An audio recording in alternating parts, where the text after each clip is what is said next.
दिन की बात है, एक बकरी नदी के किनारे घास खा रही थी। अरे वाह, नदी के उस पार की घास तो बहुत अच्छी दिख रही है। मुझे वहाँ जाकर उसे चखना चाहिए। वो सोच रहा था कि उस पार कैसे जाए। तभी उसकी नजर लकड़ी के एक लट पर पड़ी जो नदी पर बिछी हुई थी। मैं इसके सहारे नदी पार कर सकता हूँ। वो लट की ओर बढ़ने लगा। लट पर पैर रखने पर उसने देखा उसकी दूसरी छोर पर एक बकरी पहले से ही खड़ी है। पहले मुझे जाने दो। दूसरी बकरी ने कहा। पर क्यों? पहले तो मैं जाऊंगा।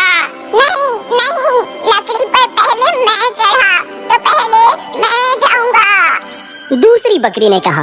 पहली बकरी सोचने लगी। उसे अपने दादाजी की कही एक कहानी याद आ गई। दो घमंडी बकरियां एक पुल पार करना चाहती थी, मगर एक दूसरे के लिए जगह नहीं बनाना चाहती थीं और आखिरकार लड़ने लग गई। फिर दोनों पुल से नीचे गिर गई और पानी में डूब गई। इसलिए पहली बकरी ने अक्लमंदी दिखाई।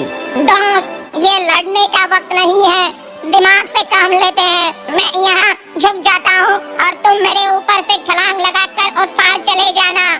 ये कहकर पहली बकरी उस लट पर झुक गई। दूसरी बकरी उसके ऊपर से कूदकर दूसरे पार निकल गई। बहुत बहुत शुक्रिया दोस्त, तुमने अक्लमंदी से काम लिया। दूसरी बकरी ये कहकर चली गई।